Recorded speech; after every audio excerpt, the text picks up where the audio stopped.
सभी विद्यार्थियों का स्वागत है हमारे चैनल पर। कैसे उम्मीद करता हूँ आप सब बढ़िया होंगे।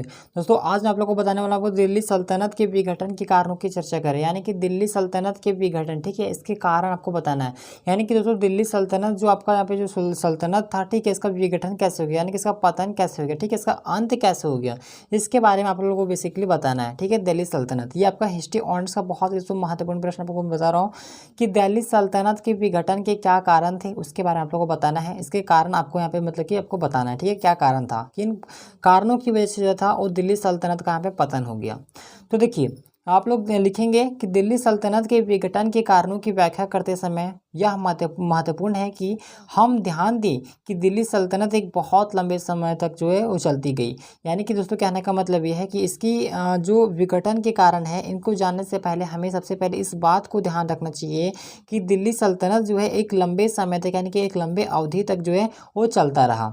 इसके विघटन के पीछे कई कारण हैं, यानी कि इसके जो अंत के पीछे है वो कई कारण जो है उत्तरदायी माने जाते हैं। ठीक है, जो समय, घटनाओं और ऐतिहासिक परिस्थितियों के जो है संगठित मिश्रण के आधार पर जो है वो समझ आ सकते, मतलब कि समझ आ सकते हैं। ठीक है, समझ सकते हैं।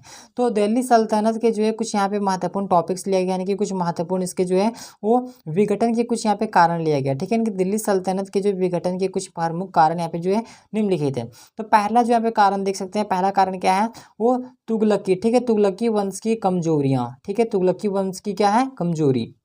तो दिल्ली सल्तनत की विघटन का प्रमुख कारण तुगलकी वंश की कमजोरी थी। क्या था, यानी जो दिल्ली सल्तनत, ठीक है, इसके पतन का सबसे जो प्रमुख कारण माना जाता है, क्या माना जाता है, तुगलकी, ठीक है, तुगलकी वंश का कमजोरी था। ठीक है, कमजोरी होना।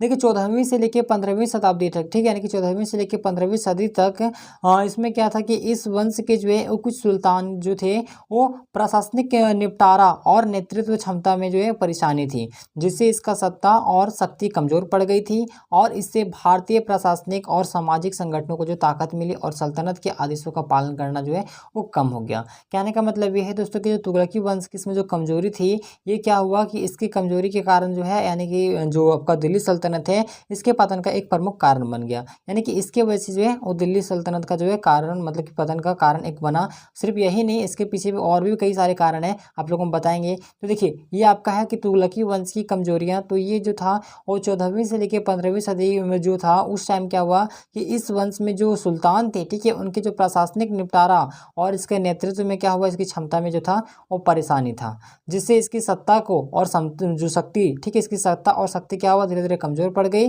और इससे जो भारतीय प्रशासनिक और सामाजिक संगठनों को ताकत मिला और सल्तनत के आदेश को पालन करना जिसमें मतलब कि कम हो गया। ठीक है, ये आपका हो गया तुगलकी वंश की कमजोरी। दूसरा अगर कारण देखिए तो अर्थव्यवस्था की कमजोरी। ठीक है, आर्थिक स्थिति, ठीक है, आर्थिक स्थिति में जो है वो यहाँ पे कमजोरी दिखा गया। तो ये देखिए दिल्ली सल्तनत की कुछ अवधि में जो है वो अर्थव्यवस्था कमजोर मतलब कि हो गया था, यानी कि दिल्ली सल्तनत की जो अर्थव्यवस्था है क्या हो गया था, कमजोर हो गया था, दुर्लभ हो गया था। ठीक है, तो व्यापार और व्यापारिक, ठीक है, गतिविधियों में जो था वो अस्थायी यहाँ पे थकावट के कारण जो है वो उत्पादन और वित्तीय दोनों स्थिति में जो है प्रभावित हुआ।